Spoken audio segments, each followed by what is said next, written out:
Is this lady? She's always on JT. You are live. Oh, great. Here we go. We've got a great show for you guys today. Super fired up for this one. We're going to be checking in with Ty Tutterow, fresh off his big win at the PDRA race this past weekend. Took out World Series of Pro Mod champion Steve King in an epic final round. We're also going to dive into a little bit of Drag Illustrated lore, celebrating our 20th year of continual operation. So it's going to be an action-packed show, and let's get this thing started. Listen, I've never had any problem expressing my opinions, but what we're doing here is bigger than that. These are conversations that need to be had in an unfiltered way. Drag racing's all I've ever done. It's all I care to do.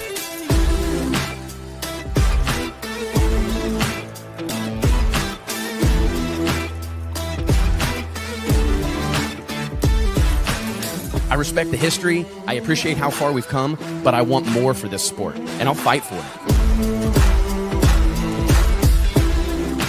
It's uncut, it's unfiltered. This is the show of shows. The biggest names in drag racing. No holds barred.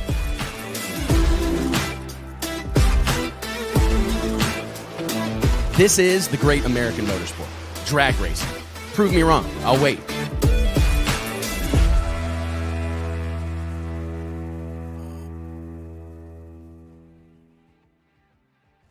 Hey gang, Wes Buck here, Drag Illustrated Magazine, checking in. It is Wednesday, June 18th, 2025. Hope you're doing well out there. Remember, smash that subscribe button. We've got an internal goal here at Drag Illustrated to hit 100,000 subscribers by the end of 2025. So we appreciate your help in helping us share the gospel of drag racing and keeping the momentum that is very strong in the sport headed in the right direction. We've got a ton of cool things to talk about today. We've got NHRA Norwalk coming up this coming weekend. We've got PDRA just finished up an event at Maryland International Raceway. We've got Street Outlaws, Speed Promotions, the Outlaws 32 shootout that took place last weekend. We've also got the big 100,000 win small tire race with over 128 cars entered to do battle off the trailer for $100,000 at Bowling Green Beach Bend Raceway in Bowling Green this coming weekend. Lots to cover. We're also, like I said in the intro, going to be joined in just a little bit by Ty Tutterow, who I believe is making some test passes and doing some testing with the All-In-Obby Performance team out at Rockingham Dragway, so he'll be checking in live from The Rock. But before we get too far, let me introduce my co-host here on the Wes Buck Show, Mike Carpenter, JT Hudson. What's going on, guys? You doing well? What's up? What's up? What's up with the mustache? Ooh. You don't like that? I do kind of like it. Well, Saturday I had this two of my buddies shaved a mustache, and then they went out and I was playing against them in a tournament. And I had to play in their group, and they dropped a bunch of birdies on us. And so that night, I cut myself a mustache. Can't beat them, join them. I guess that's right. And it worked. I played good the next day, so, you know. Well, hey, man, it's not a bad look, bro. No, I don't know, man. The mustache probably don't do it at 3 o'clock in the morning, you know, and have like 3 different people take swipes at it. You got a lot of gray coming in on that bottom part, though, right there. Yeah, I'm already growing it out, see. Yeah, you got to hide that. Going back to the beard. Hey, Wes, you actually I'm not the Department of Corrections over here, but it's actually NHRA Virginia this weekend. Oh, that's my bad. Norwalk next weekend. Speaking of Norwalk next weekend, I like dog days of summer here. It all starts to run together. Well, that's what I was gonna say. We just saw PDRA battle the heat last weekend, and then now NHRA Virginia is like a record heat wave this weekend. So it's supposed to be like 98 degrees or something. I dressed like an inmate today. I got these light gray pants and this white T-shirt. Yeah, I really look like that. I just got out of the pen. You're just prepared for whatever may happen. Yeah, hell yeah. Yeah. Well, you never know, man. You might as well be dressed comfortably if that's where you're going to end up. The way my luck's going, I might end up there before the week's out. Oh, the first week being 48 has been rough. That you're not already there or have been there many times. No, man. I got thrown out of a golf cart. Had 2 golf carts quit. Shot myself in the arm with a pressure washer, which my hand quit working for a while. What else? I ordered new irons, and they they were melted at the factory or something. Like I pulled them out of the plastic, and they're like melted. Were they from Temu? No, they were from Titleist. Oh, and then then I had 2 like brand new golf carts quit me. So it fell out of one. Yeah, fell out of one rotator cuff. Yeah, yep. So it's been a hell of a week. It really sounds typical like week. It, man. Oh, and Not we've really also, we're typical in at the all, throes Mike. of all the stuff we're talking about. Speaking of like hot and heavy, Six Summer is underway. Have you seen the crowds that are showing up? I mean, Great Lakes Dragway was absolutely slam packed. Byron Dragway, one of my favorite tracks in the entire world, absolutely slam packed. And it's so cool to see these places packed out on Monday, Tuesday, Wednesday. They're in Cordova That's today. cool. The rain shortened the action. They got some bad weather, and I think they're going to go ahead and head toward Tri-State Raceway. But it's amazing. We talk a lot about drag and drive, but I don't know that we could ever talk about it enough to really adequately cover it all. What do you make of this? I mean, it seems like, and I'm not trying to throw stones here, but Six Summer, Sick Week, these events have become the Super Bowl of drag and drive. I mean, for decades, it seemed like Hot Rod Drag Week was the prevalent drag and drive event. But I don't know that we can give enough credit to Tom Bailey, Luke Nyhoff, everybody, Drew, or Derek Putnam, excuse me, everybody that's involved with this operation, because this has become the industry leading drag and drive program. Yeah. And it's awesome. It's Yeah, fun no to doubt. go to. And I mean, unless I you're think West, I think it's kind West of had a built. bad Yeah. experience, but Right, Yeah, man. Enough injuries for today. I know. I think it's kind of built for this time of year too. I mean, we were just talking about the heat, talking about the weather, and how traditional drag racing, whether it be PDRA, NHRA, some of that stuff, it's really tough in these conditions. But those cars and the way this whole deal's set up, and sort of like the idea behind it is kind of favors this time of year, and the schedule maybe is a little bit lighter when you can do an event like this, where it gets packed in the early season and the late season as well, which I know they have events then as well. But right now it just seems like it's a good time for that type of racing to take the focus. It's got to get warm in those cars though when you're traveling, doesn't it? I mean, Shoot, my yeah. God. No, it's, for me, I think it speaks to the conversation. For those that weren't on the show last Wednesday, we were lucky enough to be chatting with Jason Terrell from 10 Soldier Race Cars. And a lot of the comments that he was making, I think deserved to be kind of riffed on or reflected on. And it was really centered around the fact that drag racing is supposed to be something that we're having fun doing. Right. You look back and you've got a wall of trophies and all these things, but the memories are really what it's all about. Right. And I think that is what I had a conversation in the last a couple of weeks ago with Richard Freeman, NHRA Pro Stock team owner, Elite Motorsports own Richard Freeman. And he said something to me that really, I don't know, it was so out of character. It was something different. He goes, man, I really think the sport of drag racing is changing. Like there's a really big change happening. And, not to get ahead of ourselves, because we're going to spend a little bit of time talking about this at the end of the show. But if you think back to how much the sport has changed since Drag Illustrated came on the scene in the fall of 2005, October 2005, 20 years we've been doing this.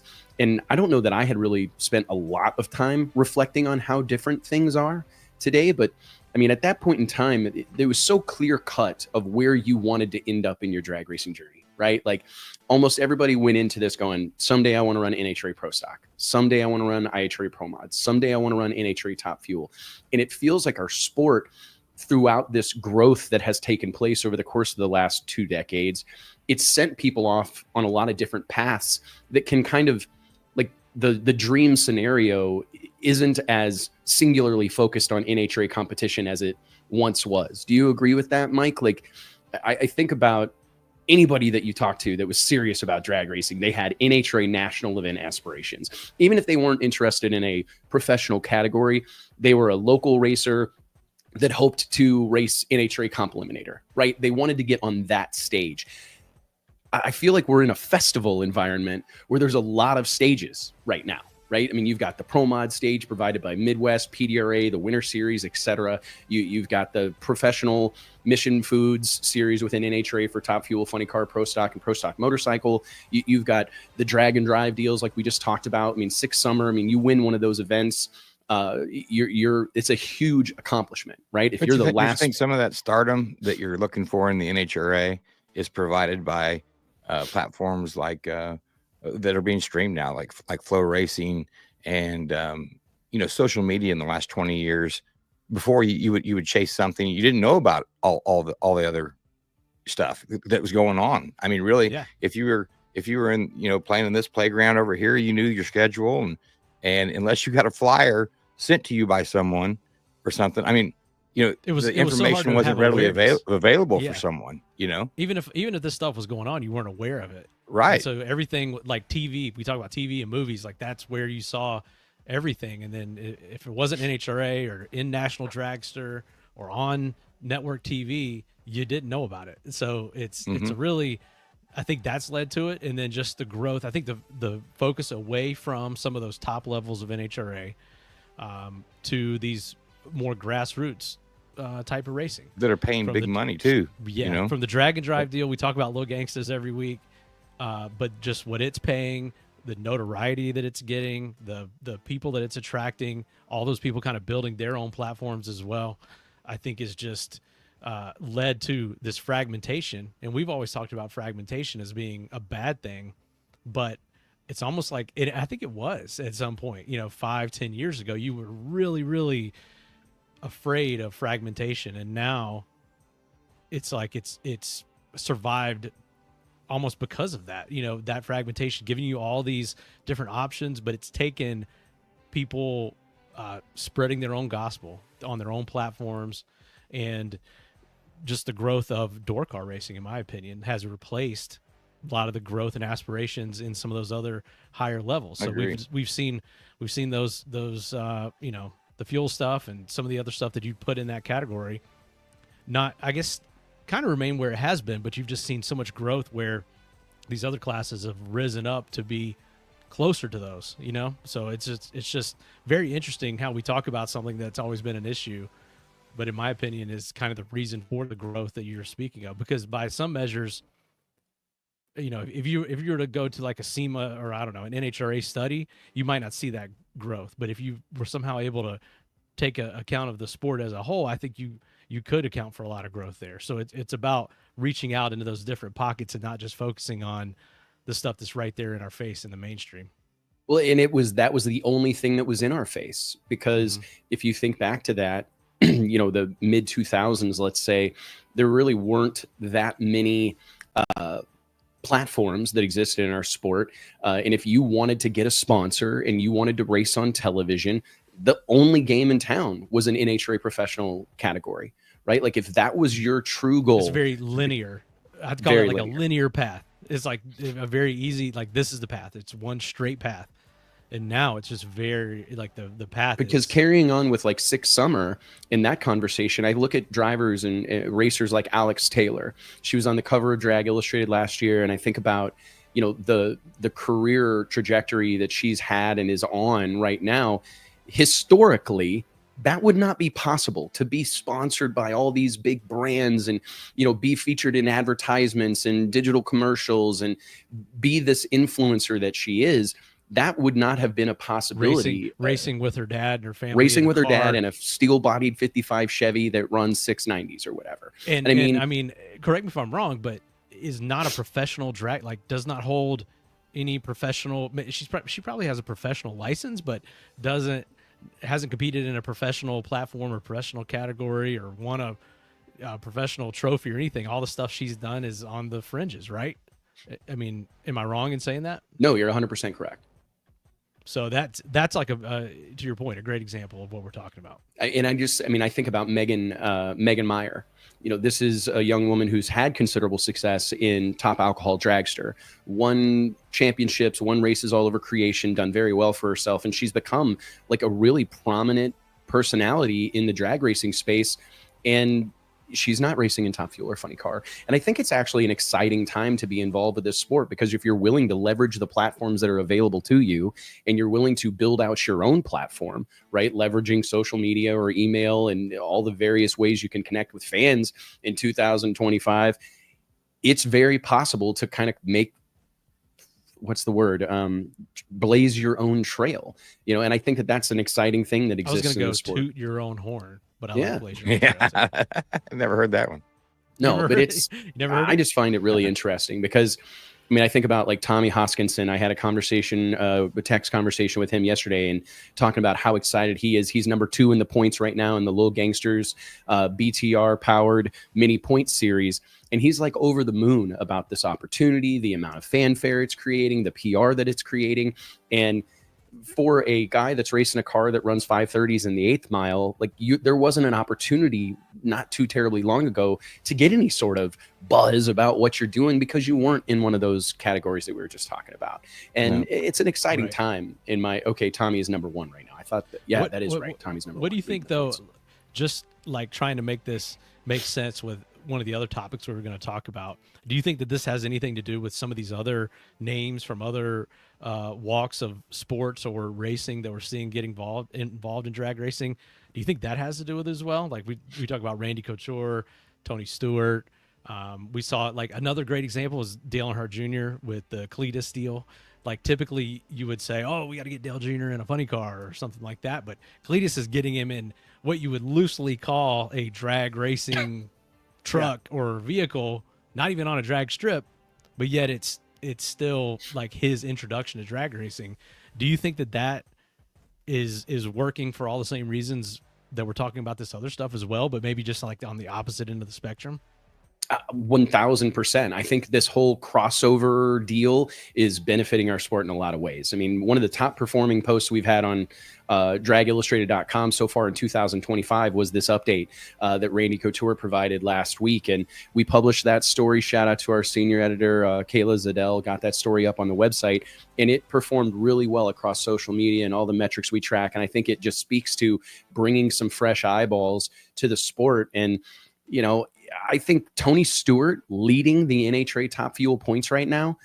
I mean, this is not a sideshow deal. He is a competitive driver in the NHRA Top Fuel division, and I think that that's a huge thing for the sport. The Randy Couture deal, the Dale Earnhardt Jr. deal, these things are really, really. Excuse me, catch the Earnhardt? I haven't watched it yet. It's on the documentary. Prime. Yeah, I haven't watched it yet. It's on my short list. It's really good. Well, I'm looking forward to watching it. But there's a ton of content for NASCAR right now. I noticed that the other night. And F1 feels calculated. I mean, F1's got a movie coming like out. The seat for Brad Pitt for F1 or whatever, and then there's F1 Academy on now, and then the Earnhardt series, and then NASCAR's reality show came out with a new season. It just seems like Prime, there's a ton Amazon of shit Prime right now, got, and then Rowdy, and I mean, there's a ton of shows right now, and they're good. Prime has jumped in and is covering races or carrying races. I think they got 5 races this year. So the Earnhardt documentary was like a lead off for that, like a push, generate interest. Yeah, push for that. So you're starting to see a lot of that as well. Like it's really interesting to see how all these platforms are so hungry for live sports, and one of the ones they're most hungry for is racing.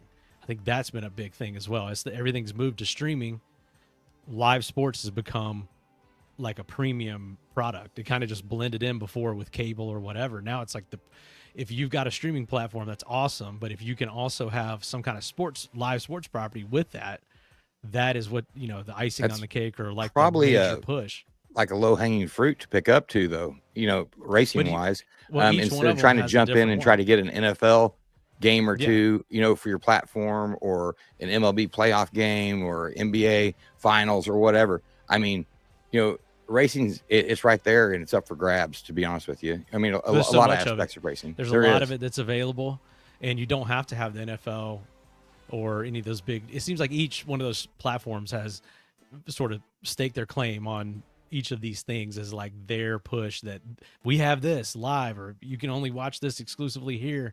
That's been a huge thing, and I think that's benefited racing in a lot of ways.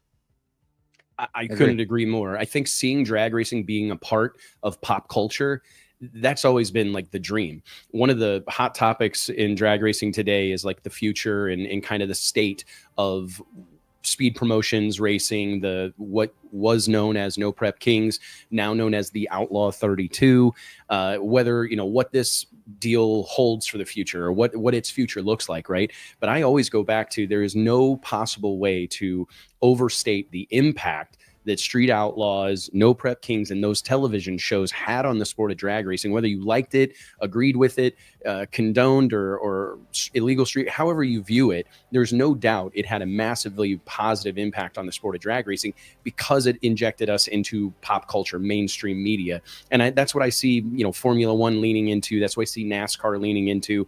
I mean, it doesn't surprise me at all that as the drive to survive has started to wane in popularity, which I think a lot of which, if we're being honest, was rooted in COVID. There was a lot of things like people were at home. It was a new show. It was exciting. They did a good job, but viewership waned over the course of the next couple of seasons. So now here they come with a movie, an F1 movie starred in by Brad Pitt.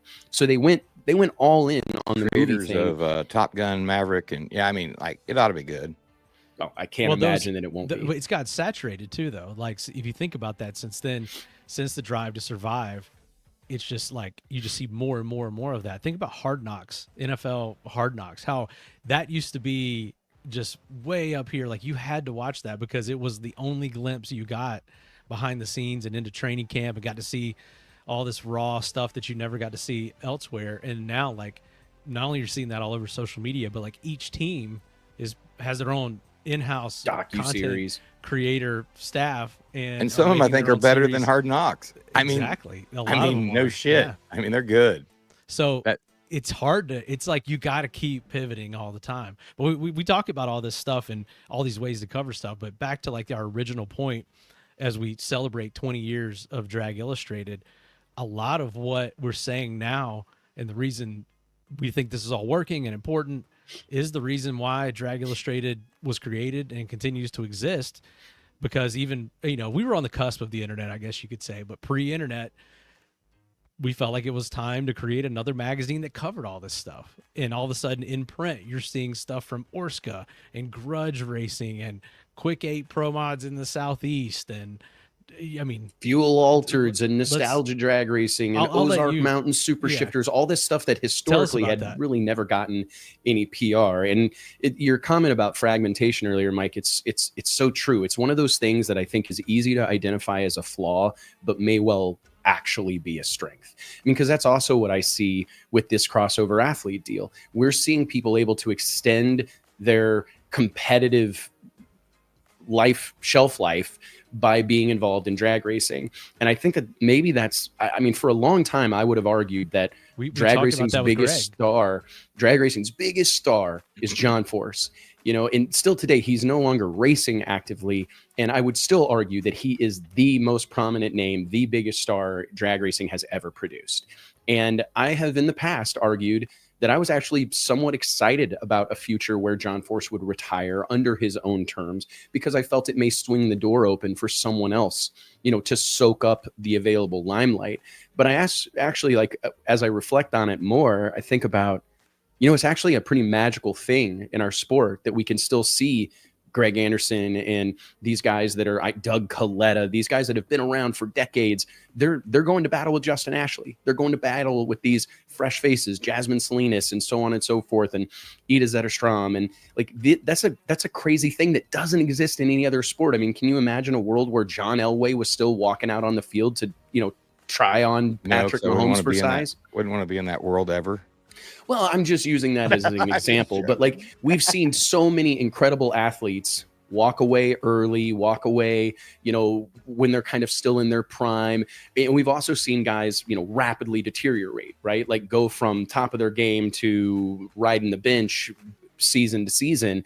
And I think that's kind of the magic of drag racing, is that the playing field is level. Like, I'm not going to say that a young, able-bodied, athletic guy or gal doesn't have an advantage over a Ricky Smith, perhaps, but Ricky's prowess and experience negates a lot of that. Yeah. It's up here. It becomes up here. We talked about that with Greg last week, how Kyle Larson was like, don't I have to wait till I'm like 60 before I can go drag racing? And in one way, that can be taken as a detrimental comment, but the fact that John has gotten to race across all of these different eras, like John raced Don Perdome. He raced, name someone from the Kenny Bernstein. He raced, Ed McCullough. All these guys that were and then now icons. The current and then crop. Yeah. I mean, and literally Like, just a that few is the short cool years thing ago, about he's drag literally racing. going toe to toe, competing for a championship against Matt Hagan, right? I mean, that in any other situation, arm wrestling, fist fighting, foot race, I don't know, thumb war, I would imagine that Matt Hagan is going to walk all over John Force. But behind the wheel of a 12,000 horsepower funny car, somehow, some way, they're on level footing. They're on a level playing field. And that's just, I think it's actually more of it's another example of where drag racing, we are quick to identify our faults and things that are wrong with our sport, but we've got to stop. We've got to spin it. I mean, we've got to treat it like the mainstream media, right? Like these are all things that we have identified as problems that are actually strengths, things that we should be celebrating. And I don't know. I mean, our next guest or our first guest of the day, Ty Tutterow, is a fantastic example. Like, how cool is it? He's in the green room, and we probably should Generation get rid of him. racer. I mean, he's the son of an icon in drag racing, Todd Tutterow. And the fact that, Todd's still out here involved at a high level, working on race cars at the track damn near every weekend, probably every weekend at this point. I mean, that's something that you don't see exist in any other sport. And it's something that's not talked about enough. So guys, let's bring on our first guest of the day, fresh off a huge win, PDRA Pro Boost, I believe the second of his career behind the wheel of the Quick Fuel 69 Camaro, the one and only lumberjack himself, Ty Tutterow. What's up, man? What's up, Ty? We're rolling with that lumberjack thing. I don't know if Lumberjack. you want Oh shit, he's muted. Oh, I think no. you're muted. Is Oh it no, on I he's my- can hear there. you. Yeah, I can hear you. Okay. Yeah, we're down here testing it. Oh no, we've got bad internet. No. Producers in the green room having a mini stroke. When he said he was Rockingham calling from Rockingham, I was a little bit worried because Rockingham's You're never been cutting out a little bit, a Ty. great cell phone. Here, area. let's try it one more time. Oh, he gone.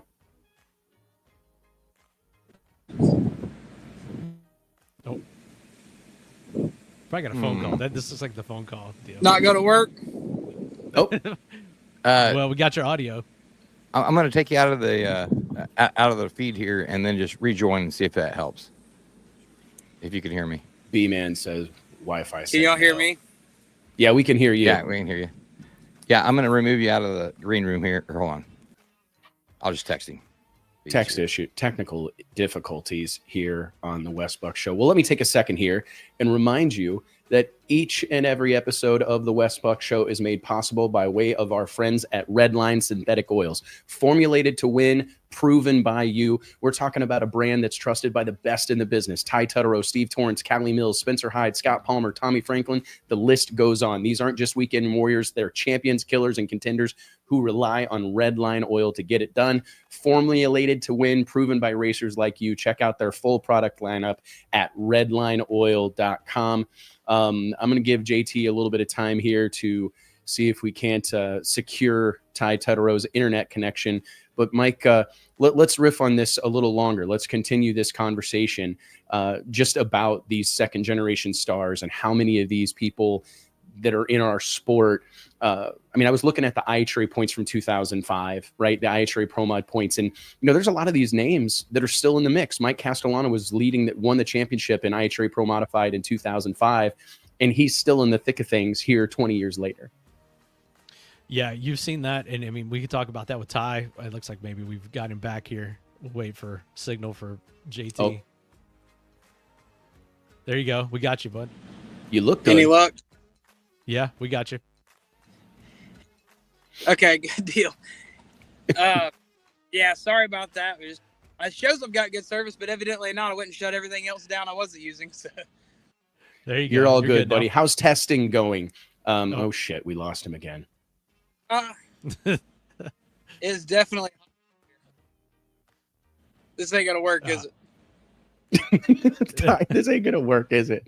We may have to try later. JT maybe call him and maybe walk him through JT, yeah, some- let's have some JT steps connect here. with him and see if you can get him to work on FaceTime or something.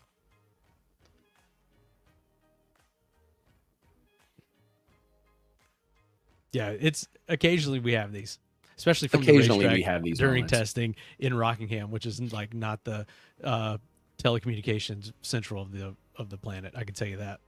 Okay, well, I want to switch gears here because this actually leads me. I think this is actually kind of a solid segue in that Mike, I was reading a great editorial on competitionplus.com by our friend Bobby Bennett, talking about this, just where we're at with pro stock, right?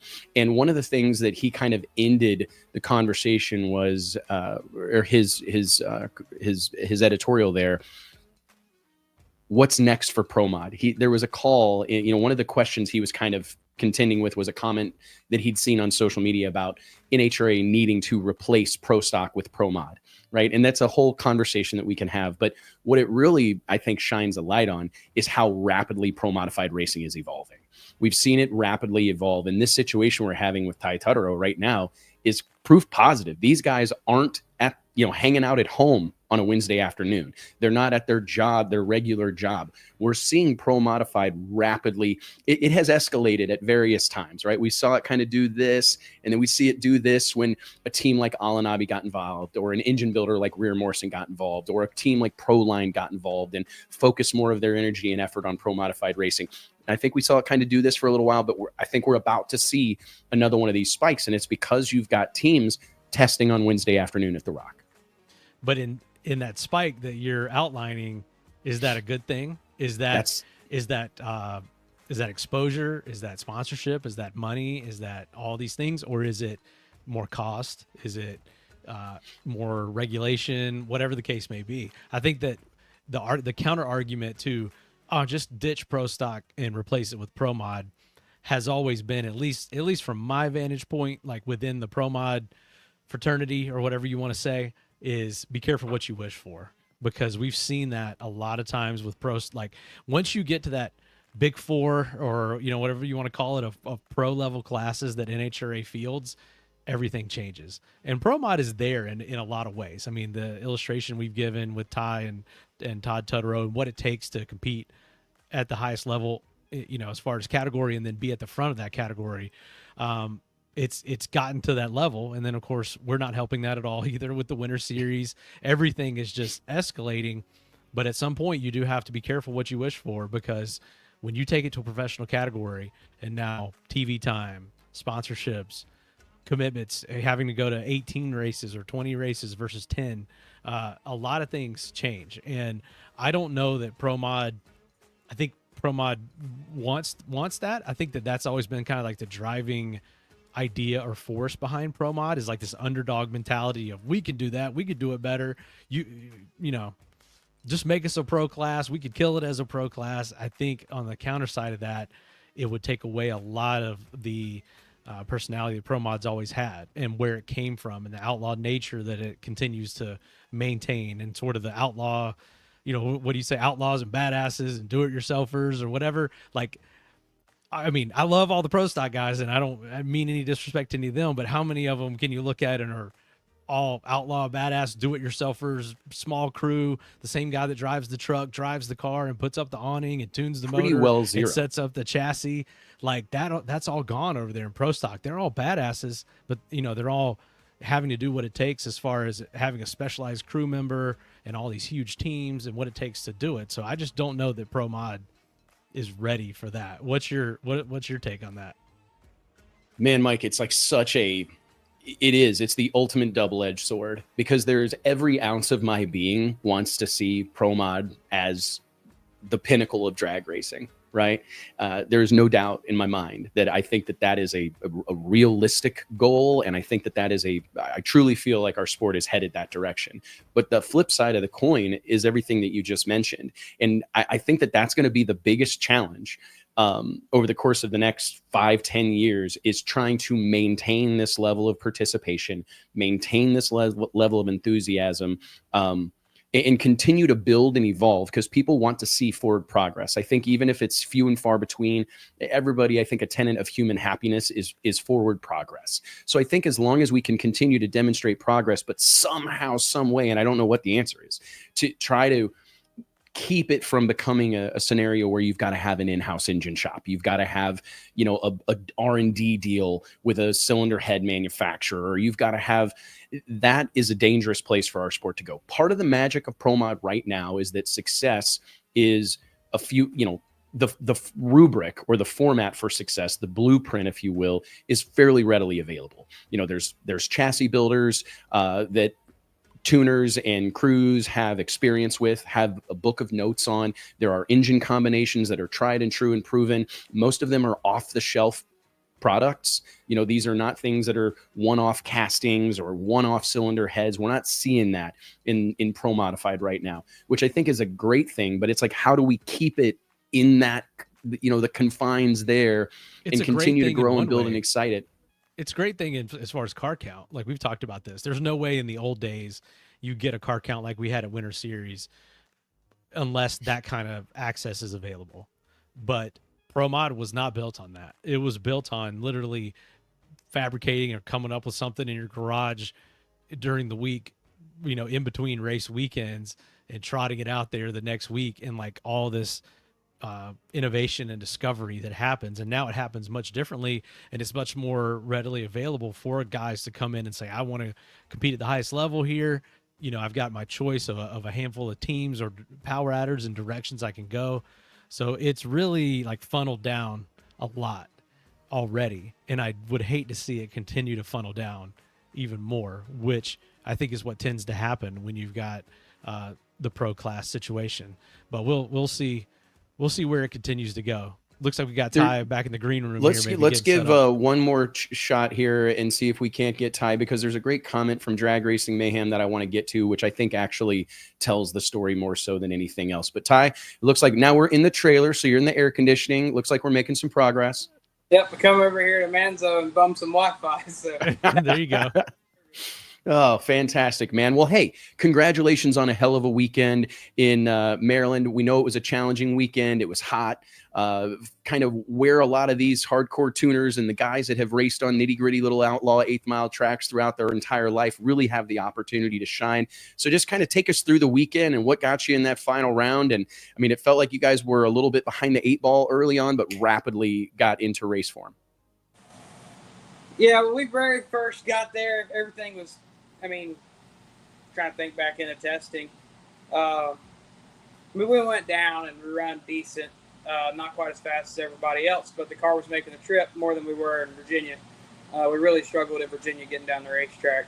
And we went through testing. Testing went okay. And then come time for qualifying, we go down the first one. Then Q2, it takes and knocks the blower off again, just like we were in Goliath. And that's just been a serious gremlin fighting with a car, and changed some stuff. And luckily, it held off for the rest of the weekend. And first round come in, and we had cloud cover and weather we weren't expecting for the morning. Really, we was expecting to start getting hot early, and we ended up getting on the track sooner than we thought. And it was a little slow first round. We were probably the slowest winning car first round, but we went back and serviced the car, and time E2 come around, we had the fastest car the rest of the day. So I really have to contest my dad on that, and just watching the racetrack and knowing what it'll take and when it'll take it, and being able to adapt and overcome. Yeah, well, you knowing how to get down adapted. those tricky situations. We were talking about that while you were gone, about navigating the backwoods tracks. I mean, I know your dad is probably the best out there in PDRA currently as far as tuning for adverse conditions. I mean, how much of that plays into it? How much exactly what you're doing right now, testing during the week, not only for PDRA but I guess NHRA as well. Like how that's kind of a new thing, I guess you could say, that where you're like your career, your job is to go drag racing instead of just waiting until the next weekend to hit the track. You're testing multiple times or in between each event. Like, is that a 100% requirement now? I mean, if everyone's going to be on your level and competing with you guys, is that what it takes? And is that where we want Pro Modified to be as far as how far it's come and what it takes to compete in that class? It is. I mean, no doubt the sport has moved on and gotten more competitive in the pro mods. I mean, I'm sure there's more pro mod cars out there than any other category. And then you go and you step them up to the competitive level of 24 cars trying to show up for 16 spots. And when 18 of them go testing, you have to go testing. So you got to go, you got to make laps. And we're here today. The racetrack, I think, when the last time we went up there, it was 145 degrees, but we're going to Virginia this weekend, and the track temp's going to be 96, or the ambient air temperature is going to be 96 degrees, and you got to go and tough it out in the heat and make laps and gain data. You can't.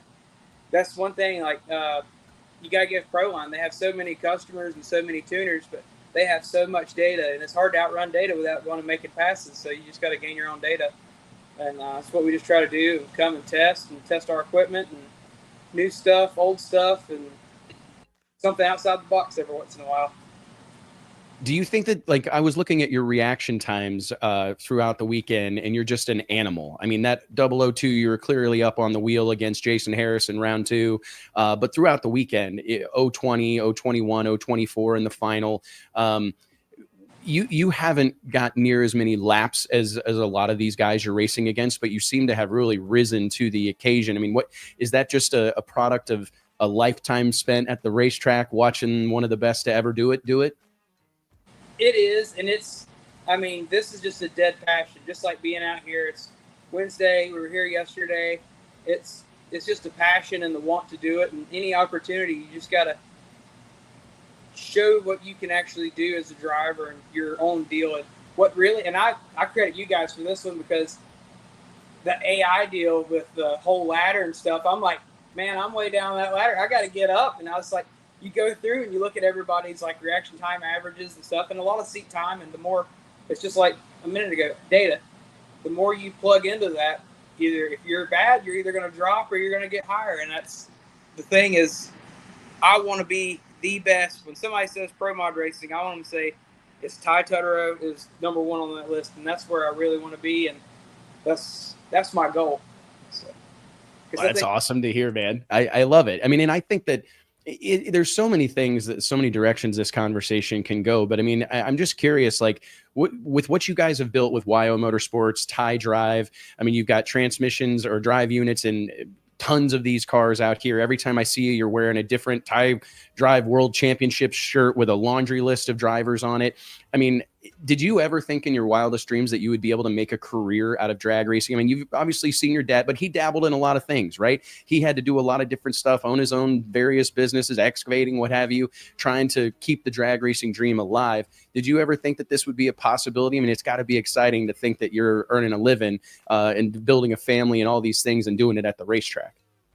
Yeah, I mean, I really didn't see myself doing anything else. I had some opportunities for colleges and stuff, but I ended up, when I got out of high school, I went to work. I went to work for Earl Wells at our shop and working on his race cars. And this is all I've done since probably, I think I quit. I worked in a junkyard in high school, and I think I quit working in there my junior year and started racing full time. So when I got out of school, go home, start working on race cars, and it's just been a passion ever since. I mean, we work incredibly, at least 6 days a week most of the time. So it's pretty amazing, man. What do you make of doing all this with your father, you know, and having this, like, it's so cool to see you guys on the starting line together and having these conversations and thinking about when I saw you racing junior dragsters and saw you growing up, and to think about what you're doing now, like being trusted to call the shots on these $500,000 race cars.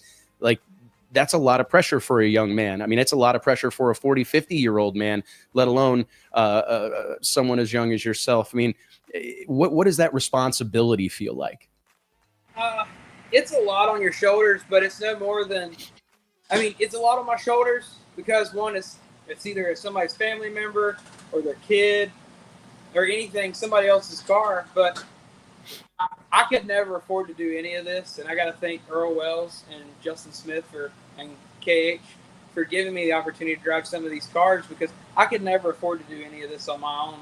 And that's getting in and showing these people, one, I can do it, and two, just try to take care of everybody's equipment and treat it with the most respect. And my dad, I drove cars for him that were his cars. So it's a lot. And to me, there's a little bit more pressure sometimes doing it for somebody else, because you don't want to let them down. And you never want to lose, but there's always going to be a loser, but you never want to have to be that person. But sometimes you just got to pick it up and roll with it. No doubt, man. How do you juggle like the growing client list that you guys have, that you're tuning and consulting for, you're driving, you're involved in all these different series? And I mean, I would think, you know, from your business standpoint, the growth is good. But we talk about Proline kind of battling this as well as their businesses continue to grow. It's like you run out of just human resources or manpower, and there's just not enough of you to go around. What's the plan for you guys as you do continue to grow? Really, we try to restrain and not really take on a whole lot more of consulting. We kind of have our people that we work with. Like, we have a couple Midwest cars we look after, and we go with those guys, the Midwest deal, and then we're pretty much proprietary to KH and the NHRA stuff, and Kurt and his family, and Justin and the PDRA. So we just kind of stick to our guns with who we have, and actually do have Mark Savage tuning one of our other house cars at PDRA. So, and the guy's on a limited schedule, but he takes and Mark looks after it, and we've got another one of our guys that comes in NHRA with us, and he works on the car and kind of car chiefs the car while Mark looks at the laptop.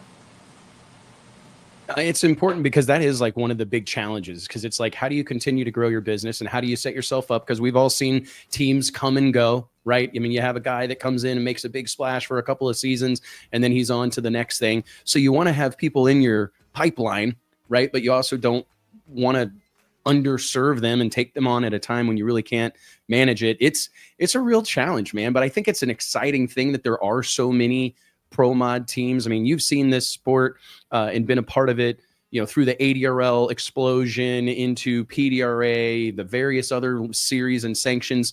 I mean, would you agree that right now is like an all-time high time for pro modified?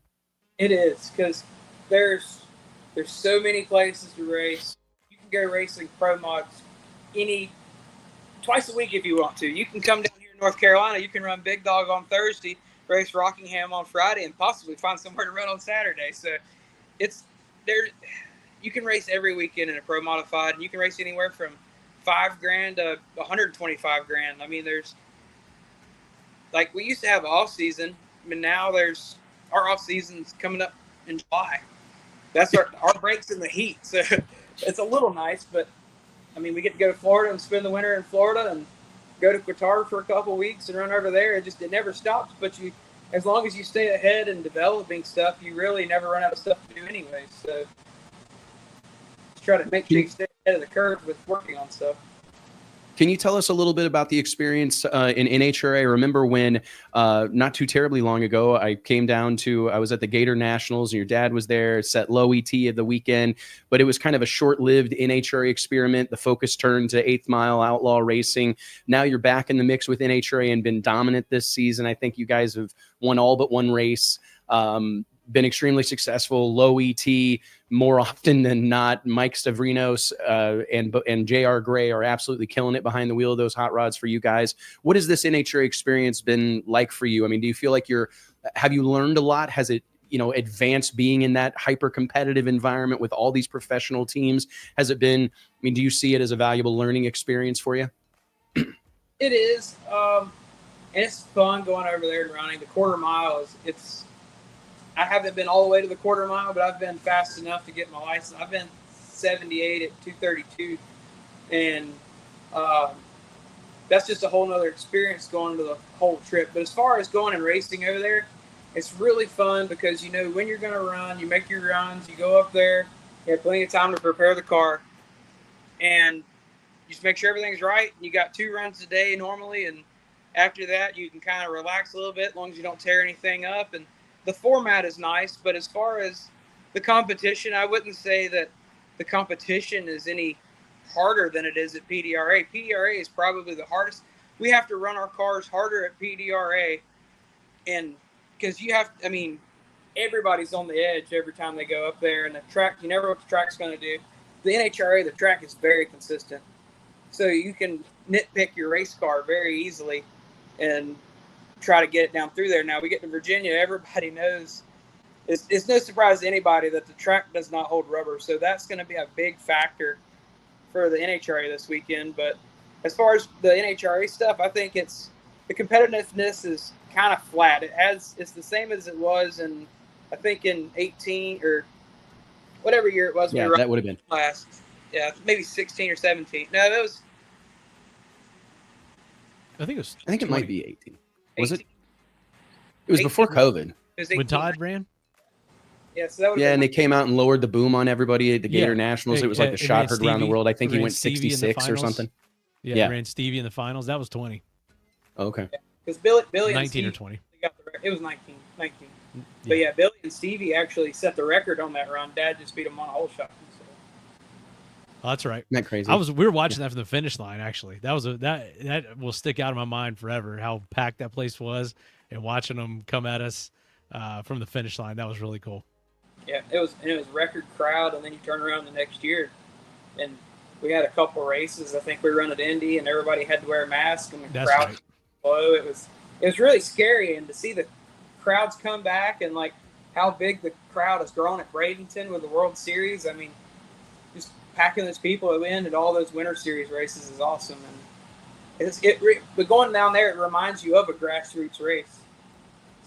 It is. It's kind of like it's the dance we're trying to do is maintain like our soul. Like the soul of drag racing is that outlaw grassroots thing, but you want to continue to grow it. But it is like it's an evolving thing, and it's rapidly evolving because the expectation, what it takes to be competitive, has never been more significant. And I really don't know how you put that rabbit back in the hat, Ty. You know what I mean? I think it's kind of, it's happened. And now, you know, really the answer is going to be making sure that you're paying enough money to make it worth it.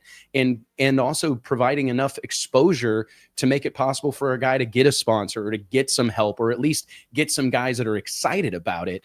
And I think that that's really where, you know, our focus will remain, you know? Yep. It's a really tough battle. I don't know. It's like the ultimate double-edged sword. Yeah.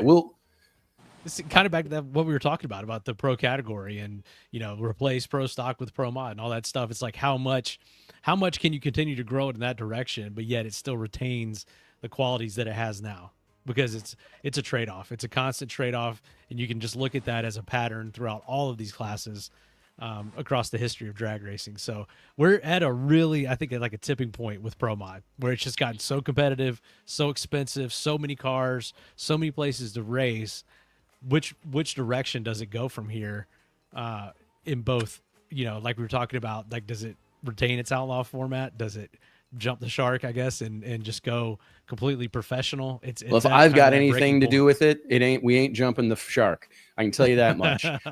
If it's I was watching Boost and Bullshit the other night with Jason Harris and Steve King, and they had Glenn Butcher on, and they were talking to Glenn about like, what's next? Like, what's the next step? And I fired right into the comments, fucking pro mod is the next step. Like, and that's what we need to create more of, is that I truly believe pro mod is the tippy top of our sport right now. I mean, we're seeing superstars being born behind the wheel of race cars with swinging doors.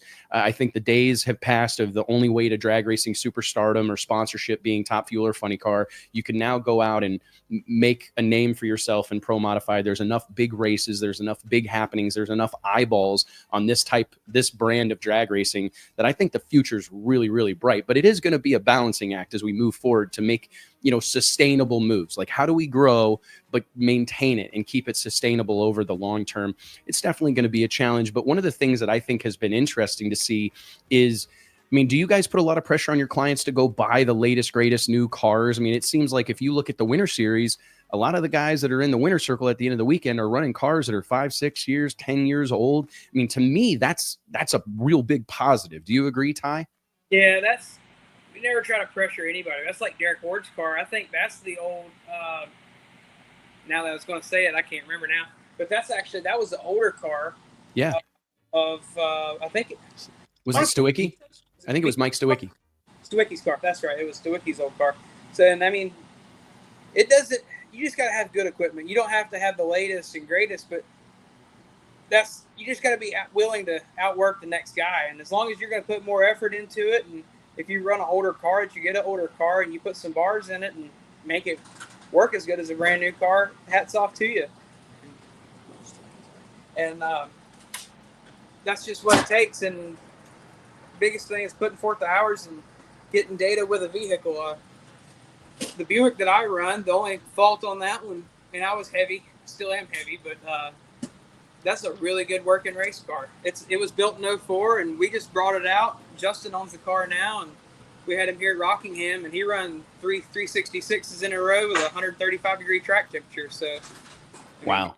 But it seemed to me that is like the magic. That's like part of the secret sauce to this deal. Because when you were growing up, Ty, I remember at the 80 era, like the height of Pro Extreme and the height of Pro Nitrous, race cars were becoming damn near disposable, right? I mean, you run one season, shake the shit out of it a few times, and you're literally going to have to swap to a, you know what I mean? You're going to have to bring out a new car every year. I mean, I remember people being excited to see what car Mike Castellano was going to list for sale because he was going to buy a new one every year. Right. Yeah. And somebody was going to probably get a smoking deal on a really nice car, you know, but the cars that are built more recently do have more longevity, like in the last 10 years or so than that era. And you're seeing like a lot of these cars, like he was just talking about, are the ones that are sought after and are running well now and are in the winner's circle at our events and you know, across the board. But even like, I always feel like we shelve stuff too soon. Like, oh, it's like monkey see, monkey do, or, you know, somebody finds something and then something that was working well, we shelve it and, you know, end up maybe going back to it later on, but we just kind of are always seeking the new thing where we never really get everything out of the current thing that we have. So I like to see some of that, like some of these cars with longer lifespans, or really trying to squeeze everything you can out of that combination before you go reinvent the wheel and have some dramatic change in your program. Like Ty, you were talking about earlier, that it was like just sticking out of my mind that 2019 Gainesville, I remember your dad's car had the big silver Mike Janis hat on it that actually found its way back onto Mike Stavrinos' car at the start of the season before you guys switched from the roots to the screw on that car. So, and I actually talked to you guys about that. You're like, this, I don't know, this one just works better. We went testing or running on the dyno, and we just find that this one that we've had for 6-7 years now in the trailer, it works better. So that kind of stuff is really cool to see. Yep, that blower's like some engines. That one's got a name. We call it the Silver Bullet. So.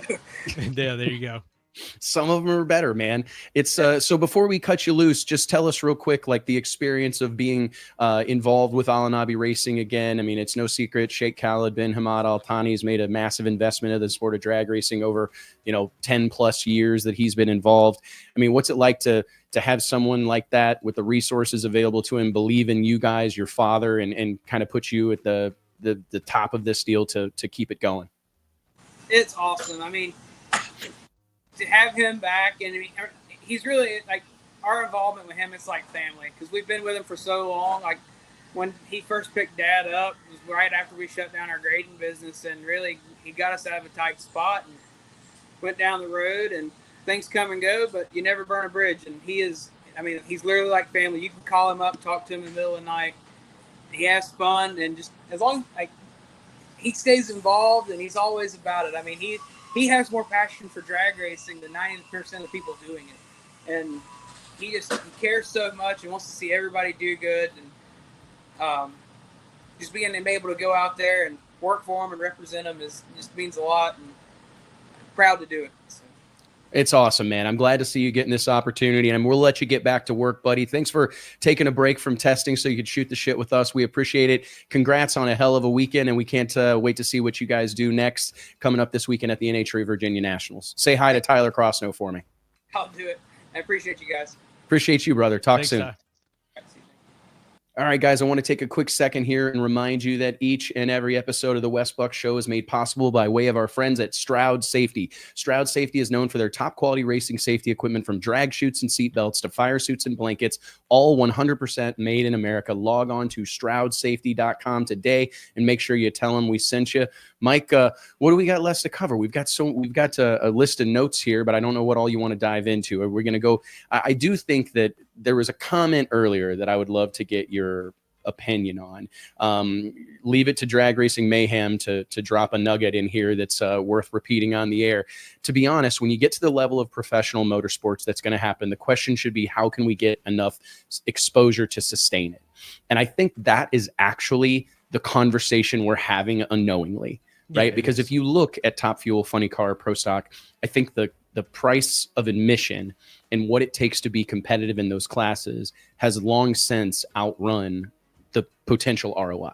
Yeah, I've heard it's many. like the tide gets to such a level. Let's say that happened in the 90s and 2000s, and it got to such a level with all this support and sponsorship, and then all that drops away and you're way up here. Like, where do you go with all that stuff? You just like, you have to have that base to sustain it. And that goes back to what we were talking about with pro stock and pro mod. I think pro mod, we look at it right now, and it's certainly more expensive to do it now than ever. And it's not getting cheaper, but it's also nothing like what it takes to run a pro stock operation, or especially a fuel operation. So the people that have the money to do it, or have the sponsorship or support to do it, you can get a lot further in pro mod with that for your dollar than you can in pro stock. And if you go take and make it a professional class, or it continues to get to that point, you're going to be in the same position that you are right now with these other classes. And also, and maybe I'm just like stuck on this or something, but the lack of factory support, especially in pro stock, I think is the, like, I don't know if it's the biggest problem, but to me, it's like the glaring issue or the start of the problem. Like, to me, pro stock was built around, all right, Ford, you've got your product, Chevy's got yours, you got Pontiac, you got Oldsmobile, Dodge. Obviously, every manufacturer and every sub brand of that manufacturer was involved. And I feel like that's where NASCAR is born out of. That's kind of the idea behind pro stock. It also plays a factor in the fuel categories as well. And without that, that's where you start to lose a lot of the identity of especially pro stock, when you don't have and the resources that go away. Battles. I mean, right. I don't know the last time that any of those aforementioned manufacturers were making a significant investment in pro stock drag racing, right? I don't think any of them are. No, I don't think they are. And it's currently going to looking at Top Fuel and Funny Car and just the amount of money it takes to run them. I mean, you couldn't win every single race on the tour and the championship and the regular season championship and offset the expense, right? And the visibility, while nothing to bat your eyes at, right? You're getting many times sellout crowds and these, tens of thousands of people through the gate during the live events, but you're also, reaching hundreds of thousands of eyeballs online. It still is not the viewership that's required to support the finances required. Does it make sense? I mean, and I think that is kind of where the magic is happening right now with Pro Modified. And this is something that I know you and I both take like personal pride in, is that a racer can be merely entered into the Drag Illustrated Winter Series, and they're apt to get more PR and press and promotional effort behind that than if they were to win 10 other races. And I think that's building that into our program. And it's honestly a big part of our overhead, is how much money we spend and how much time we spend creating content. Where, I mean, during the heat of the Winter Series and in the lead up, I mean, there's not a day go by that there's not a story being done, social media content being created, videos being made, and all of that stuff takes money to do. But that's where the ROI comes from, because most of those guys, only one person is going to win the Winter Series championship. Only one person is going to win the Snowbirds or the US Streets or the World Series of Pro Mod. But all those guys they're guilty by association, and they get so much press. I had a guy tell me that he got more publicity for DNQing during the Winter Series than he had in his entire racing career combined. Yeah. He didn't qualify. And that's before. He still got more press. That's the video. That's the online social stuff. And then we just released a 160 plus page issue of the magazine solely dedicated to World Series of Pro Mod and the Winter Series. So, yeah, I mean, we have those platforms. That's the beauty of the whole thing we're doing, the whole cycle of it all, for sure. But it's, to me, it's about so much more of getting the support. Like, we can't be expected to do all that ourselves, right?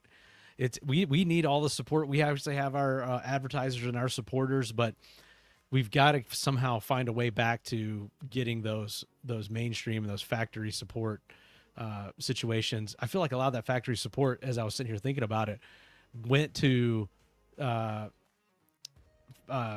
factory showdown cars and to some of that. Like, you saw them building those. Now I feel like they launched these big things. It's exciting. This new class comes out. This is going to be the new pro stock, the new factory supported class, and it just slowly dwindles to the point. I think they overestimate the allure right? I think for so or long what it's going to NHRA take has to been sustain it. yes, It's or what it like takes to over sustain a long period and support it. Like when you build a vehicle or whatever, and you got a warranty on it and you got support, like you don't just launch it and then just go away, right? You got to have this whole runway built in of support for a decade, and I just don't know if that exists either. And then you see, Well, and the it feels to Factory me X like thing now. these mainstream manufacturers, they also follow pop culture. I mean, I was very surprised to see Dodge make such a big to-do out of diving back into NASCAR truck. I'm not, I admittedly don't follow stock car racing well, really at all. We know a little bit. I mean, we've had some partnership with the Dodge folks, and a lot of those folks are still there that are making those decisions. And I think at their core, that's what they want to do, and they want to get back to that identity. I think politics pulled them so far in another direction, stopping the internal combustion engine development and taking the Hemi out of stuff. And so the best way to do that is like they came back out, we screwed up. And we screwed up stopping the Hemi and whatever. We're throwing the Hemi back in. They seem to do this whipsaw every handful of years of, oh, no, we're going on this direction. No, we screwed up. We're going all back. We're going to build the, gas guzzling 1,200 horsepower Hemi, whatever we can get away with.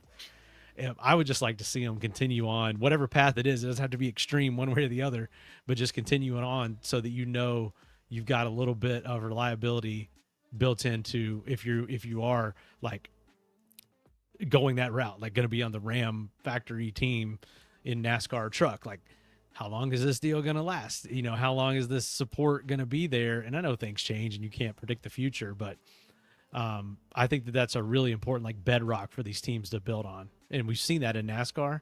And I think that's kind of the blueprint for what drag racing is trying to do, but it never is there long enough to really make an impact. It was for decades, but in the last couple of decades, it hasn't been.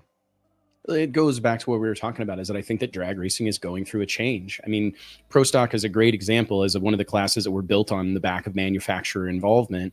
And now that no longer exists, I mean, a lot of the class's DNA is impacted by that, right? I mean, we've already got fans up in arms about, pro Camaro. All the cars are Camaros, essentially. That's 100%. That the pro Camaro. Everybody's running a Chevy engine.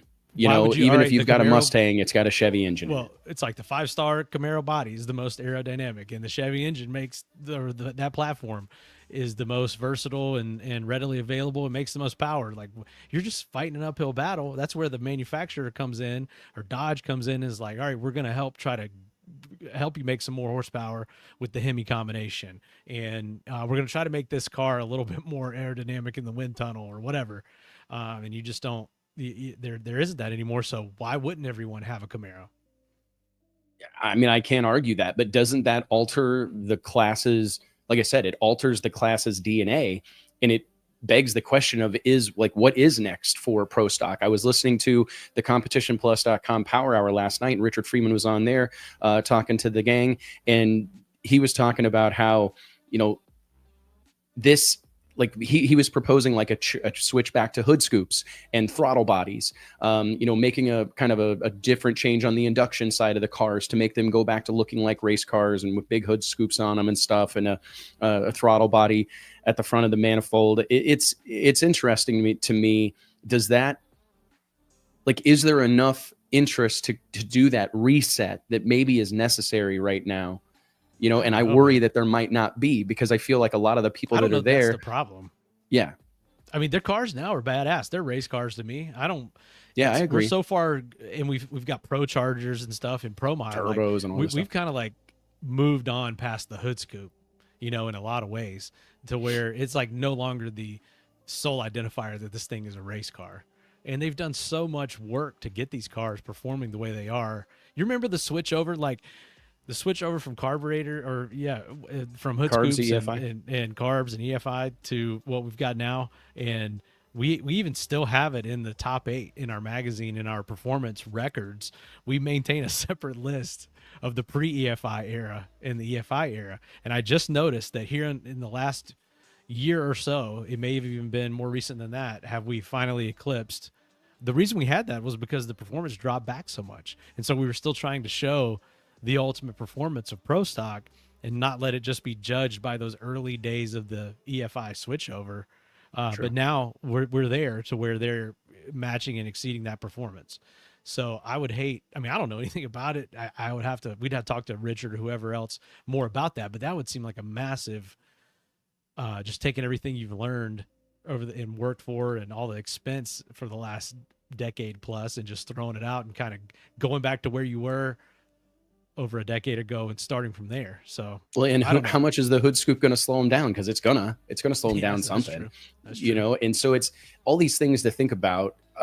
It's a very interesting thing. There's no doubt about it. And I don't know what the future holds. I do think that times are changing.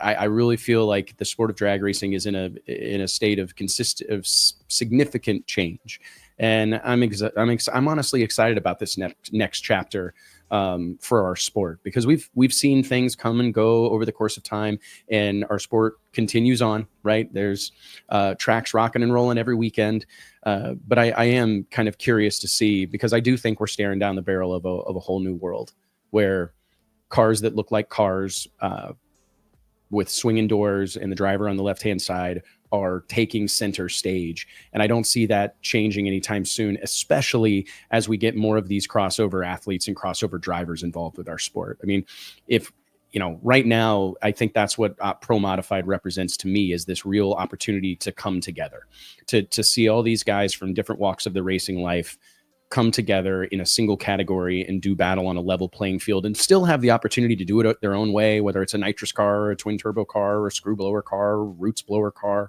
Shout out Bob Glenn. Right. I mean, you can still do it your own way. You can still go your own path, but there's a place to go do battle with all these big names and legendary people and fresh face rookies and up and coming stars. That's the magic of what's happening here. Jet Black's asking me what's wrong with right hand. Nothing. I just, you know, I surely like plenty of right hand drive cars, but in the drag racing world, I sure like that steering wheel on the left hand side of the car. Yeah, man. I'm just looking at our notes going back, like we're talking about pro stock, going back to hood scoops and all that, just like looking at 20 years of Drag Illustrated and like why it was started in 2005. We touched on that a little bit today about, you know, providing exposure for all these other forms of racing or drag racing that we didn't feel like were getting there. Let's run through some of these stats that we had in 2005 and like what the sport looked like in 2005 versus 2025. And we've talked about why we launched DI and what the media environment was like then versus what it is now. And then how we're kind of still telling these stories 20 years later, but embracing all these different formats. You know, we're still doing the print magazine, which was all we had initially, but then trying to get, you know, apply our same methods to social media, the website, and then now events, and just doing that all as a media company, not just a magazine. Well, it's interesting because, I mean, in the mid 2000s, for the most part, if you weren't there yourself or reading it on the pages of National Dragster, you probably had no idea what was going on. And it was funny because not too long after we launched Drag Illustrated, we were faced with a real problem in that events were being covered differently. Like a lot of the early content in Drag Illustrated magazine was event coverage. Well, very quickly in that process, we had message boards popping off. We had these websites popping off that had same day results or same day coverage. So it started to make less and less sense for us to burn up this valuable real estate on the pages of Drag Illustrated, you know, telling, you know, dial-ins and reaction times from races.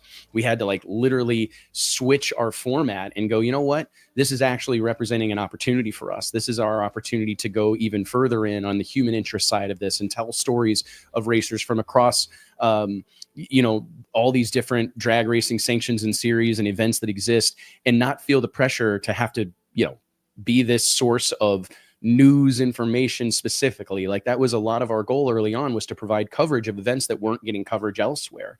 But as the internet revolution took place, that was no longer a problem we needed to solve. So it allowed us. Do you remember doing that? We used to do ladders.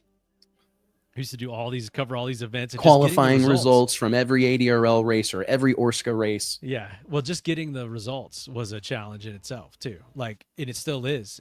Unbelievably, from a lot of these more independent events, just getting the results to then be able to publish in the magazine was a challenge, and then it would delay us, and then by the time we would get it put together and get out, then The race has been over for a month, and the race has been over. So what we did was put more emphasis on our website. We kind of had to split the two up to where the magazine was going to focus on evergreen content. That's what we call it in the biz. Stuff that we felt like it didn't matter if it came out, a week, 2 weeks, or 2 years afterward. If the story was strong and the content was strong, it still was relevant.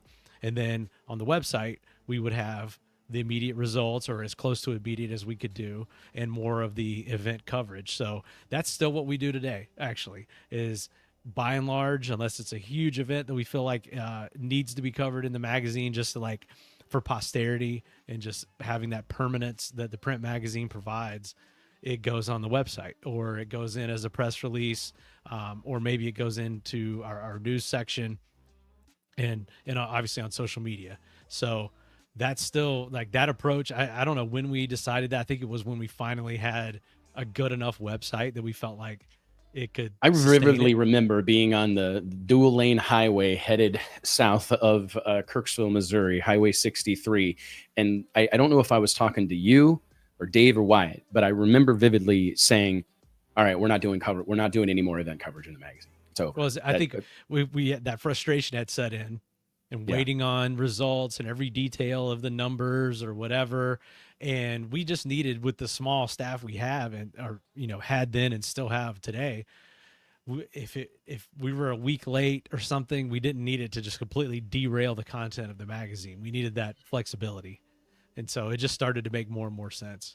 And that's one of the things that I look back on and I'm like really proud of, to be honest, is that we were quick to embrace technology. We were quick to embrace all these like technologies that would disrupt the industry. I mean, a lot of our contemporaries at the time would kind of put their head in the sand and hope it'd go away.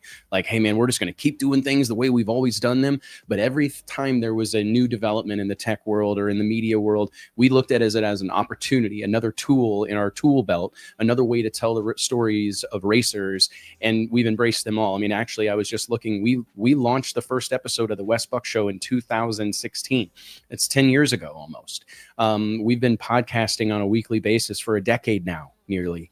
It's kind of crazy, but we just embrace these things and use them and get as much mileage out of each one of them as we possibly can. And we also use them all to their strengths. Like the magazine, to your point, it has that permanence. It has this, it hits differently than pretty much any other type of content. I think people love the fact that it's portable, as weird as that sounds, but it's like something they can grab and they can take with them. It's something they can show someone. It serves all these purposes, right? In this day and age of everything being a backlit screen, I think that the novelty has kind of worn off. People like picking up a magazine. I'm my own children.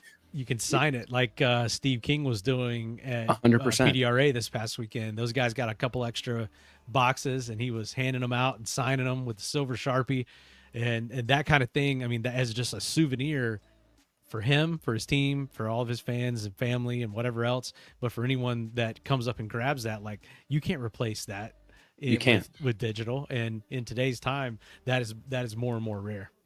Like, we're not going to see people handing out autographed NFTs, right? I mean, I remember everybody was up NFTs, like, oh, NFTs are going to be the new thing, and all written documents, everything, art is going to be specifically digital. It's going to be NFTs, blah, blah, blah. I haven't even heard anybody mention them in 2 years, right? And I think that what's old is new again. My 10-year-old daughter, we spent the weekend going to vinyl record stores. She's obsessed with vinyl records. She reads books. She doesn't want to read a Kindle. She doesn't want to look at an iPad to read it. She wants to read a book. And I think that that's an amazing thing, but it's just a reminder that, everything kind of comes around and comes back around. And that's where we're at right now, because I'm still proud of the fact that our circulation is as strong as it has ever been. Even in this hyper digital world we live in, people still love their drag racing fix coming on the pages of a magazine. But I would also say that our web traffic has never been even remotely close. I was actually having this conversation with Roger Connolly from Hearts Turbochargers late last week, and I was telling him our web traffic spiked during COVID. We'd never seen numbers like we were getting, and I think a lot of that was just boredom, nothing else to do. And I was really worried about it, because I'm going, okay, I don't know that this is sustainable long term. I'm not sure if we're going to be able to keep this up when the world goes back to normal, if it does go back to normal. And not only have we been able to maintain it, we've been able to grow it because of all the focus and energy and effort that we put into dragillustrated.com. And it's become a huge part. I mean, it was an afterthought for a lot of years. It was just something else we did. But now I would argue that in many ways, this show, dragillustrated.com, are the tip of the spear. And it's pretty amazing to think about that. I mean, and Kevin Stevenson's asking about the sports cards. You know, we've got the World Series of Pro Mod trading cards coming out this fall. And I think about that. Another thing of something that you would think had gone the way of the dodo. Are kids still collecting trading cards? It's booming right now. I mean, I think a lot of credit goes to Pokemon for kind of bringing that back, you know, to the youth culture. But now sports cards are absolutely booming, exploding right now. I read a story on Wall Street Journal the other day that GameStop, which has been selling video games and gaming consoles for years and years and years, is going to transition into action figures and sports cards, because that's where like the old, like the old collectibles / toy store type deal. Yeah. 100%, man. Gone. I mean, those are gone in a lot of ways. Like, there's no toy stores anymore in the mall or. But I think they're coming back. I think they're coming back, man. And it's, to me, that's an exciting thing, because if we can connect all those dots, that's when the magic happens, right? When all those things are kind of working in unison and that's what we're seeing right now. I think my biggest takeaway from this moment in time is that racing. Motorsports are as hip as they've ever been. I've never seen a time where there's more automotive related content. The magic of the automobile is really standing tall in 2025. Even Teslas, I think, represent an example of how people feel about vehicles. You know, I've told this story before, but I remember driving through our neighborhood a few months ago, and there was a guy out in his driveway hand washing his Tesla. And I thought to myself, like, if that was a Toyota Camry or a Honda Accord, I venture to say he would not be out there hand washing it. And I think conventional wisdom would tell you that that dude washing his Tesla is not a car guy, right? But I would argue that he is, because this is someone who sees that car as an extension of his identity, as an extension of his self. And that's why he's out there vacuuming it out on a Sunday afternoon and washing it, because he cares about it. And I think that's something that waned in the late 90s, early 2000s. Vehicles became just a mode of transportation. People didn't have like a relationship with their car, but we've seen it bounce back. And a lot of that is all this media and all this content that's being created around cars right now. It's, I mean, the Dodge thing is just a great example of it, is leaning all the way in, like, hey, this is not going away. Like, you can say whatever you want about going green. You can talk about politics, all these things, but people want an experience out of their vehicle. And when they get one, they're passionate about it and excited about it. So by all accounts, I don't think there's ever been a better time across the board for motorsports no doubt, than right now. That's what we talked about earlier in the show with the streaming stuff and everyone just kind of clamoring. It's a hot property, and all these things contribute from the top to the bottom and just across the board. Everyone that's involved in the sport, I feel like, can take a little bit of ownership in it to get it to the point where it is today, because it's certainly been an uphill battle. Like drag racing and all these things that it's faced, from financial to politics to environmental to noise and expansion and growth of real estate and all these things like that work against it. It's still growing, and it's still and it's driven by passion. And I think that everybody that watches the show, everyone that reads the magazine and is literally involved in drag racing in any way, can feel a little bit of pride that they contributed to that.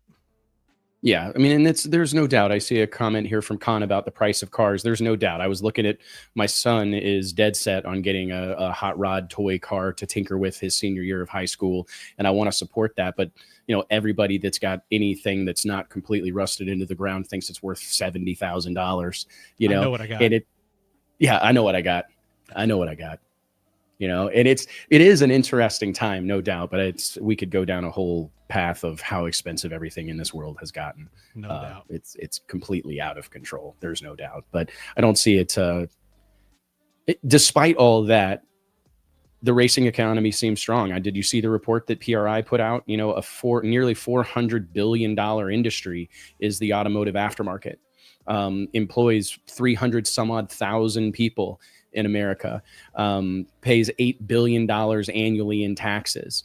That is a big. That's not a good. I'm just kidding. No, that's not a good sign. We got to get some people. I'm big on trying to avoid paying taxes. 100%. Yeah, it's a smart play. Smart play. Yeah. Small business. But it is coming a out. good, it is a good sign of the health of the industry and the health of drag racing too. Because if they go break those numbers down further, which I believe they will for us, they release a report as we get closer to PRI every year. Will show how much drag racing accounts for a lot of those numbers that they've got in there. And then I thought it's just a one pager right now. Yeah. And then the big image on that page, Steve Torrance is Top Fuel Dragster. So, that they could have chosen any racing vehicle to put on there, and it's Top Fuel Dragster. So drag racing is strong. There is no doubt, man. This is a great time to be involved with the sport. So, well, hey, man, I think we've touched on all of our topics. We'll continue these conversations about the glory days, or the early days, let's say, of Drag Illustrated over the course of the next several months, when you start doing the glory days talks, which is what we're doing. It's it's something that I kind of have wrestled with, because I feel like I don't ever want to be the guy that's on here just like talking about what we do, right? But I also, there is something really special that's happened over the course of the last 20 years. And I'm proud of the role Drag Illustrated has played in the growth of drag racing over the course of that time. Because, I mean, if you close your eyes and think about a world without Drag Illustrated, that was a little bit of a scary thing. I mean, I look at all the different programs that we've created and all the different events and all the different things, silly stuff, even like parties and happenings at events. And I also am seeing a lot of the things that we kind of pioneered becoming, commonplace in the sport. Like, I'm really impressed with the way the magazine group is decorating their it's called dressing the house in the biz, as Mike would say. And the way they're dressing the house, I pulled up the photos from Sick Summer at Great Lakes Dragway, and I'm seeing all sorts of sick magazine branding and all this stuff that, historically, the only banners that are hung at the racetrack have sponsor logos on them, right? And the only ones you're hanging are the ones that Jeg sent you, or Summit sent you, or Edelbrock sent you, or Fuel Tech sent you, whatever, right? But now we're seeing, it's an evolution, and I'm proud that we've kind of played a role in that. And I mean, we've seen Donald Long start to dress up his events more so than ever before. We've seen the PDRA Midwest Drag Racing Series. You can't go to, how many barrier covers, bicycle rack covers have been printed over the course of the last few years since we kind of brought that style. I mean, even the NHRA has started dressing their starting line different post World Series of Pro Mod 2023. That came from them. They told me, hey, we're going to steal your wheel, was their word, and were their phrasing. And we're going to start decorating our starting line a little differently. And I'm like, well, it's where the eyes are focused for like 95% of the event. I think it's pretty fucking critical, and I also hold ourselves to the standard of NFL or Live Golf. Like, I was watching the Formula One race in Canada this weekend, and all I kept doing was like pausing it and taking pictures of the screens of where they had signage and where they had all the different logos placed, and how they're able to avoid having to do commercials because they do such a good job with the in-venue signage that nobody wonders if Louis Vuitton is now involved with Formula One, because it is inescapable. So anyways, man, it's a really cool time, and I'm glad that we are dedicating some energy to talking about all that has happened over the course of the last 20 years. We got some hella war stories, sleeping on floors, eating bologna sandwiches. We got a lot of those stories we can tell. Yeah, we're going to keep doing this. We're going to try to do this every week leading up to the actual 20th anniversary, which it will be October of this year. So these next few months through the summer and early fall, we're going to sort of do a little trip back in time and toot our own horn for once, like you say. What's your saying about this? If you don't toot your own horn, you can't complain when there's no music. Well, I thought it was like a spittoon. I always remember spittoon. Oh yeah. This was one my dad told me. Okay. If you don't toot your own horn, someone else will use it for a spittoon. That's one. But the classic Guy Kawasaki quote. Yeah, the classic Guy Kawasaki quote is, if you don't toot your own horn, you can't complain when there's no music. Yeah, and both work. That's something that I wrote a book about it, and it's actually, I'm gonna brush off the book and re-release it soon, because I think that it's something that our sport still struggles with. all the things that we spent the last hour and a half outlining really speaks to this incredible community of people. Like Ty Tutterow said it, this is a passion-driven deal. And while that passion may vary, you know, and some more so than others, there's a baseline passion that is required for the sport of drag racing to get involved in even the lowest of levels. And I think that that's shining through in this day and age. The world is ready for authenticity. It's ready for truth. It wants people to shoot it straight. And I think drag racing that's what we're made to do. And one of the issues that we're going to face as we move forward, and part of the success of the Megan Taylors, Alex Taylors, the Spencer Hydes, the Alex Laughlin's, these people that have turned their racing career into like influencer careers, that's rooted in their willingness to toot their own horn. Right. And they don't have to worry about there not being any music. And I look at what Michael Poland and Tom Gunner are doing. Like, those guys are on my ass constantly. Hey, can we get a story about Tommy Hoskinson? He's our points leader. You know, here's his phone number. I'll connect you, whatever. Because people are understanding the importance of telling their own story and selling themselves to the masses. And I'm happy to be a part of that. But it is something that people have to be reminded to do, because for all the reasons that this community is so full of incredible people, they're humble, right? They're not boisterous for the most part. I mean, the people that are boisterous really stick out like a sore thumb. I mean, I look back at, like, you know, the guys you can probably think of right now who I'm thinking of: Keith Haney, Keith Barry, right? Donald, the big boisterous voices really stick out. But look at the brand that was built on that boisterous nature. So I think there's a lesson to be learned there, is maybe you can go too far, right? Maybe you can skew the wrong way. But the takeaway is that you got to be willing to tell your story. So anyways, man, excited about everything going on in sport of drag racing. I have all eyes on Virginia this weekend. I do think it's going to be a challenging weekend. That has been the case for a hot minute here. We saw a lot of the storyline coming out of NHRA Bristol being about the track. I think we'll see that story continue. And I don't think it's a bad thing. I think that it's part of our sport. It's part of competition. The greens are a little fast at some golf courses, right? These things happen. So I don't think it's anything we need to shy away from. It's just going to be who navigates it the best. It's exciting. Yep. We'll see how it plays out, and we'll see you guys next week, same time. 100%. Next Wednesday, 2 p.m. Central Standard Time. I don't even know why I was saying Tuesday. Yeah, Wednesday, 2 p.m. Central Standard Time. Thank you guys for tuning in and helping us spread the gospel of drag racing. We'll see you next week. Yep. See you guys.